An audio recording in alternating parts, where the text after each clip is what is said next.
ध्यान से चलो, ध्यान से चलो। ये है फिलाडेल्फिया के एक इलाके केंसिंगटन का रोज का नजारा। यह है ट्रैंक नाम के ड्रग का शहर, जिसे अक्सर ज़ॉम्बी ड्रग भी कहा जाता है। ये लोगों को ऐसा दिखाते हैं जैसे वो जिंदगी से कट चुके हों, जैसे वो यहाँ है ही नहीं। लोग यहाँ आते हैं और फिर ज़ॉम्बी बन जाते हैं। ये सब केंसिंगटन में हो रहा है, जहाँ ऐसा लगता है जैसे आप किसी पोस्ट अपोकैलिप्टिक शो के सेट पर आ गए हैं। टेढ़े मेढ़े शरीर, बड़बड़ाती आवाजें और जख्मों से भरी बाहें। ये स्किन को खा जाती है। कोई इनकी मदद नहीं कर रहा, कोई बीच में नहीं आता। यहीं फिलाडेल्फिया अमेरिका में ये दुनिया का सबसे बड़ा ओपन एयर ड्रग मार्केट है। लेकिन जो आप देख रहे हैं वो सिर्फ लत नहीं है, ये एक सिस्टम की नाकामी है, दशकों की नाकाम पॉलिसीज और लालच का नतीजा है। इस बाजार में लोग खुलेआम ड्रग्स खरीदते और इस्तेमाल करते हैं, बिल्कुल भी छुपाने की कोशिश नहीं करते। बेहद गरीबी, बेघर जिंदगी, नशा और मानसिक समस्याएं, ये सब कुछ अमेरिका की सबसे मशहूर सरकारी इमारतों से बस कुछ मिनट की दूरी पर है, ठीक अमेरिकन ड्रीम की धरती पर। यह है अमेरिका के एक महान शहर का उत्तरी उपनगर।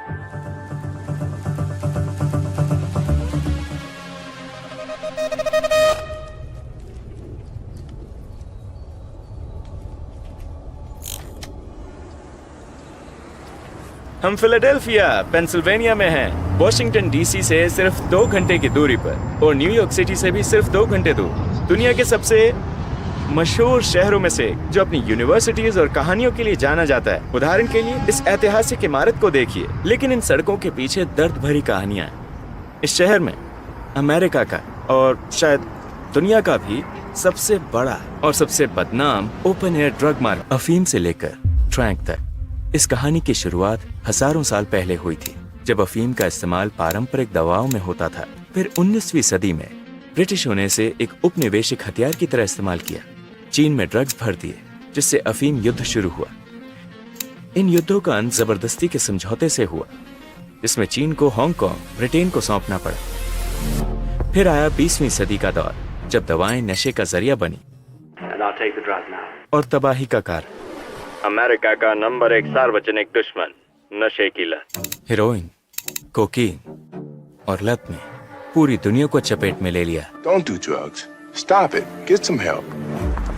इसे ज़ाइलोसिन या ट्रैंक कहा जाता है, एक जानवर को बेहोश करने वाली दवा, जिसे आज अमेरिका की स्ट्रीट ड्रग फेंटनिल के साथ मिलाया जाता है।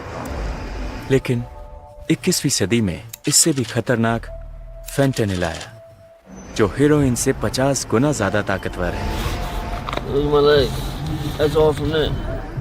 ये सब इंजेक्शन के निशान है। ये आपकी स्किन को खाना शुरू कर देता है।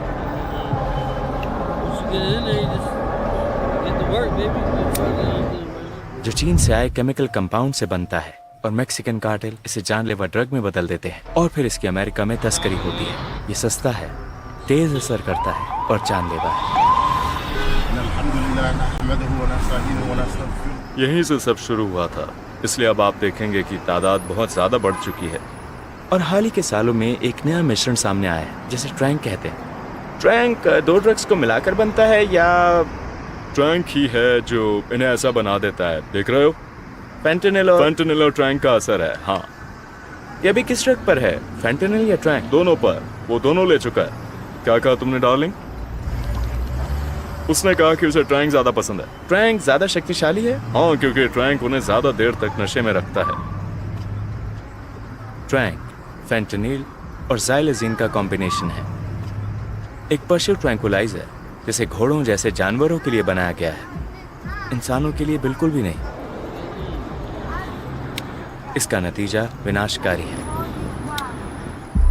तो हम इस वक्त एक संस्था के साथ हैं, पेंस रॉक प्राइमरी केयर। अगर कोई ड्रग्स छोड़ना चाहे तो आप उनकी मदद करते हो? हाँ। कैसे मदद करते हो? क्या आप उन्हें घर या रहने की जगह देते हो? हम उन्हें हाउसिंग प्रोग्राम या किसी शेल्टर में शामिल होने में मदद कर सकते हैं। हमारी पहली कोशिश होती है कि पहले उन्हें ड्रग्स से बाहर निकालें। मतलब सबसे अच्छा है कि वो इन पेशेंट ट्रीटमेंट लें। अब जो ड्रग है वो पहले जैसा नहीं रहा। लोग डिटॉक्स या रिहैब जाते हैं, लेकिन फिर भी ट्रैंक से बीमार ही रहते हैं, क्योंकि अस्पतालों और रिहैब सेंटर्स को नहीं पता कि इसका इलाज कैसे किया जाए। इसीलिए आजकल बहुत लोग रिहैब जाने से हिचकिचाते हैं। हाँ, जो लोग नहीं जानते कि ट्रैंक और फेंटेनिल क्या होते हैं, उनके बीच क्या फर्क है, तो फेंटेनिल एक ओपिएट है। ये हेरोइन जैसा है लेकिन बहुत ज्यादा ताकतवर। सस्ता भी है। हाँ, ये बहुत सस्ता है। क्योंकि इंसानों ने बनाया। बिल्कुल सही। इसे इसी मकसद से बनाया है।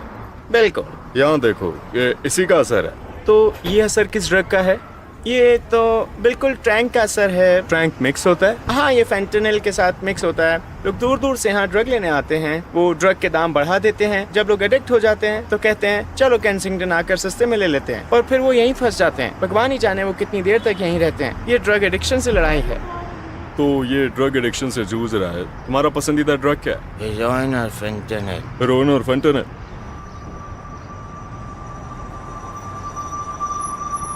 अगर लोग जानते हैं कि उन्हें मार भी सकता है तो फिर वो क्यों इस्तेमाल करते हैं? मेरी राय में ये डिप्रेशन की वजह से होता है। लोग अपनी हकीकत से बचना चाहते हैं जो वो अमेरिका में झेल रहे हैं। अमेरिका के पास एक मनोवैज्ञानिक समस्या है जिससे ठीक से निपटा नहीं जाता। शायद बचपन में उनके साथ कोई दुर्व्यवहार हुआ, माँ ड्रग्स पर थी, पिता ने उनका ख्याल नहीं रखा तो वो ड्रग्स लेने लगे। क्या तुम बंदूक अपने सर पर रखकर गोली चला दोगे? तुम्हारे पास कुछ पैसे हैं भाई?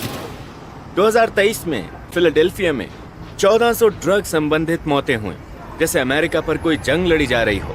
ये मौतें सिर्फ ड्रग्स की वजह से हैं। लोग दूर दूर से आते हैं क्योंकि ये एक खुला मार्केट है जहां दुनिया के सबसे खतरनाक ड्रग्स मिलते हैं। ये जानलेवा है। ये केंसिंगटन है। मुझे नहीं पता लोग यहाँ कैसे रहते हैं। शायद यहाँ की दुकानें भी जल्द ही बंद हो जाएंगी।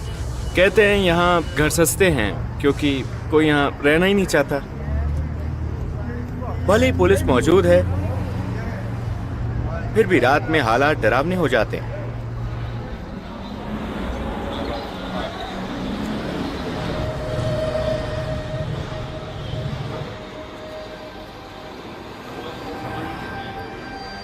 ये वो इलाका है जहाँ सबसे ज्यादा घटनाएं होती है।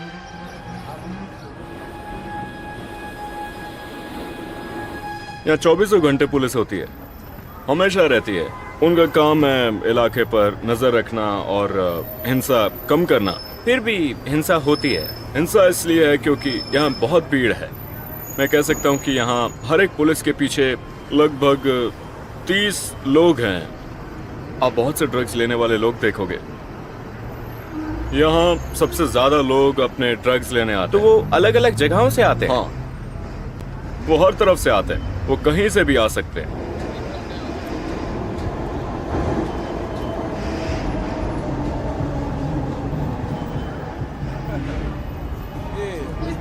यहाँ बहुत सारे लोग हैं जो सबसे ताकतवर ड्रग्स के असर में हैं।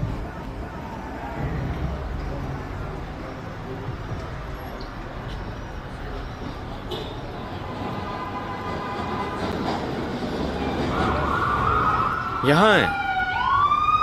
इसे ज़ॉम्बी लैंड कहते हैं।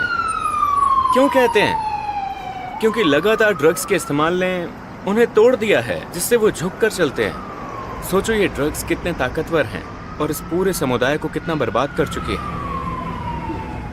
उसके साथ क्या हुआ? तुम ठीक हो स्वीटी? तुम ठीक हो? तुम्हें मदद चाहिए? तुम ठीक हो? हाँ, वो ठीक है। वो भी ठीक है। ये कोई नॉर्मल जगह नहीं है जहां से आसानी से निकला जा सके, खासकर दुनिया के सबसे अमीर देश के किसी इलाके में।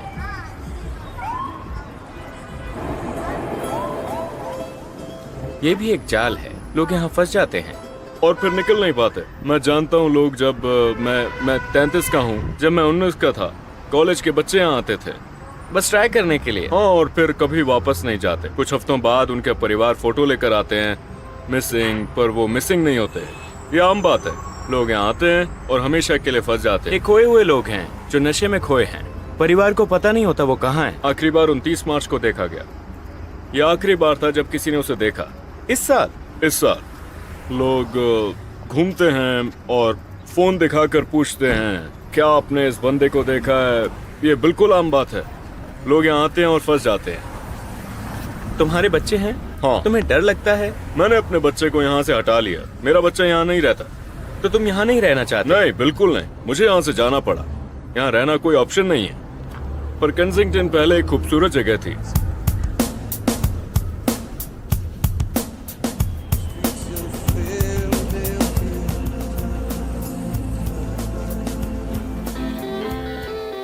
क्या तुम्हें लगता है कि सभी ड्रग्स अमेरिका में बंद हो जाने चाहिए?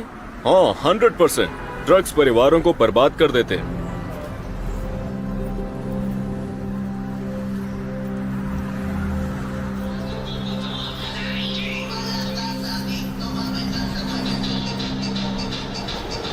तुम इसी इलाके के हो? जन्म और परवरिश यहीं हुई है दोस्त, पूरी जिंदगी। इन्हें किस ड्रग ने मारा है? तुम यहाँ $2 में भी कुछ खरीद सकते। $2 में ड्रग्स? हाँ, $2। इतना सस्ता क्यों? ये हर जगह। हाँ, यहाँ हर जगह ड्रग्स मिलते हैं। ये बहुत सस्ते हैं। यहाँ से लोग हैं जिनके पास $1 के ड्रग्स है। लोग इस बात को नहीं जानते, सरकार ही से सप्लाई करती है। सच में? हाँ, सच में सरकार ही सप्लाई करती है।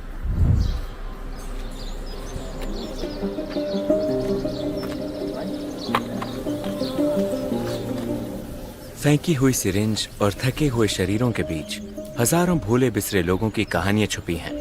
मेरा नाम जॉन है। मैं 18 साल से ड्रग्स ले रहा हूँ और पिछले 3 सालों से जब भी मैं इंजेक्ट करता हूँ। अब देखेंगे मेरे पैरों पर भयानक घाव हैं। ये बहुत बुरा है, मुझे अस्पताल में होना चाहिए। उन्होंने 15 बार मुझे भर्ती करने की कोशिश की पर वो मेरी मदद के लिए कुछ नहीं कर पाए। मेरे पैरों पर मक्खियाँ घूमती रहती है। उन्हें मेरे बैंडेज और जीन्स और बाकी कपड़ों से इन्फेक्शन की गंध आती है।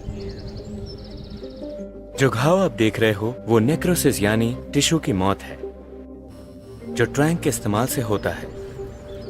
भाई तुम्हें अस्पताल जाना चाहिए। मुझे पता है, मैं भी यही कह रहा था। मैंने अस्पताल में रहने की 15 बार कोशिश की पर वो मेरी उल्टी रोकने के लिए कुछ नहीं कर सके। मैंने अब उम्मीद छोड़ दी है कि कोई मदद करेगा और मान लिया है कि यही चीज मुझे मार देगी। और जैसा भी है अब मैंने इसे स्वीकार कर लिया है। तो अगर फेंटेनिल असली समस्या नहीं है तो क्या है? नहीं, ये ज़ाइलसीन या मेटाडामाटीन है। ये कोई नया केमिकल है जो अब मिला रहे हैं। अब हर चीज में ट्रैंक मिला होता है। कुछ मामलों में ये इंजेक्शन के जख्म बिगड़कर गैंग्रीन में बदल जाते हैं, एक खतरनाक इन्फेक्शन जो टिश्यू को सड़ाने लगता है और अक्सर पैर काटना पड़ता है। अब तुम क्या करने वाले हो? ऐसे इंजेक्ट करने वाला हो। सच में? हाँ, तुम्हें करने की जरूरत नहीं है। मुझे पता जरूरत नहीं है, लेकिन अगर नहीं किया तो मुझे उल्टियाँ शुरू होंगी और हर 2 से 3 घंटों में मेरा बुरा हाल हो जाता है। मुझे लगता है तुम्हें नहीं करना चाहिए। और समझदारी वाली बात होती है, लेकिन मैं विड्रॉल झेल नहीं सकता। तो तुम इसे छोड़ नहीं सकते? अगर ये फेंटेनिल या मेथाडोन होता तो शायद हाँ, उसे छोड़ना आसान है, लेकिन ये वो नहीं है। अब मुझे लगने लगा है कि यही मुझे मार देगा और अब मैं इसके लिए तैयार हूँ। तुम मान चुके हो कि अब तुम? लगभग हाँ। तुम्हारा परिवार कहाँ है? मेरा कोई परिवार नहीं है। तुम्हारी उम्र क्या है? मैं अगले हफ्ते 34 का हो जाऊंगा। 34 साल? तुम सरकार से मदद क्यों नहीं मांगते? तो क्या सरकार क्या करेगी? आखिरी बार जब मैं अस्पताल गया था तो उन्होंने कहा कि ये गंदगी कहीं और ले जाओ। कहा मैं एक नशेड़ी कचरा हूँ। हाँ, मुझे गर्दन से पकड़कर अस्पताल से बाहर फेंक दिया।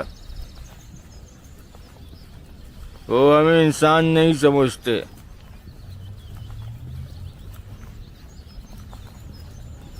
फिर मैं अपना पैर ऊपर करता हूँ ताकि नशा थोड़ा ज्यादा असर करे। तो इससे तुम्हारा दर्द कम होता है?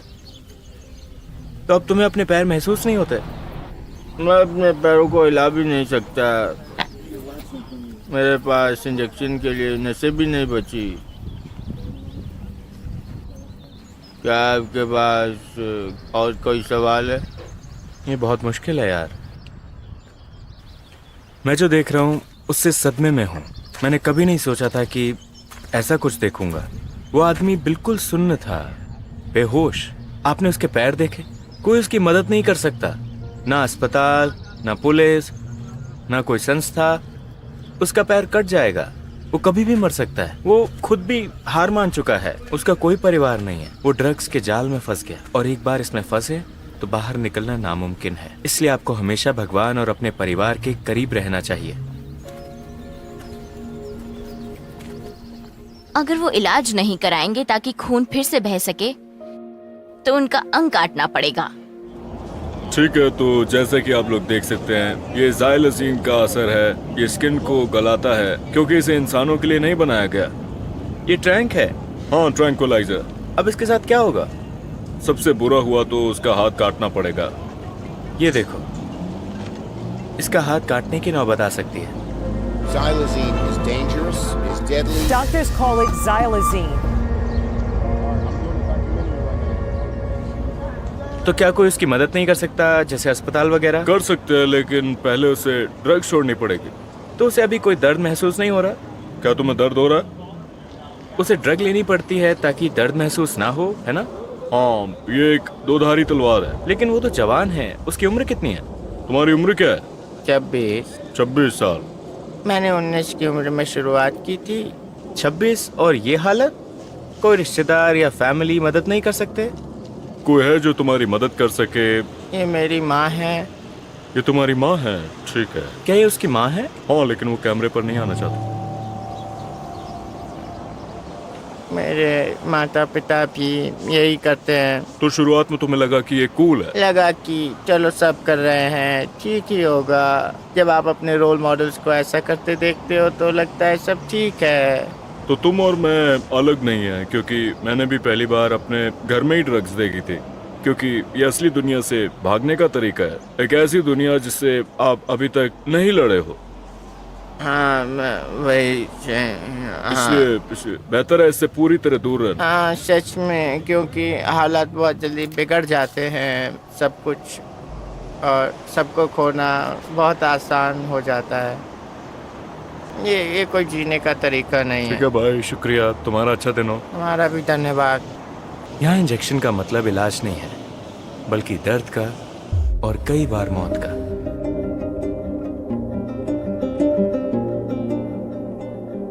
चैनल को सब्सक्राइब करें और कनाडा से अगले एपिसोड के लिए जुड़े रहें। अभी जो आपने वीडियो देखी, अमेरिका में फिलाडेल्फिया नाम की एक जगह है। यहाँ पर लोग बहुत ही ज्यादा नशा करते हैं और ऐसा नहीं है कि अमेरिका की गवर्नमेंट को इसके बारे में कुछ नहीं पता। इस वीडियो में आपने देखा ही होगा कि एक बंदे ने ये तक बोल दिया कि हमें जो नशे की चीजें सप्लाई कर रहे हैं, इसमें गवर्नमेंट का भी बहुत बड़ा हाथ है। चीजें हमें गवर्नमेंट ही प्रोवाइड करती है जो हम लोगों को बेचते हैं।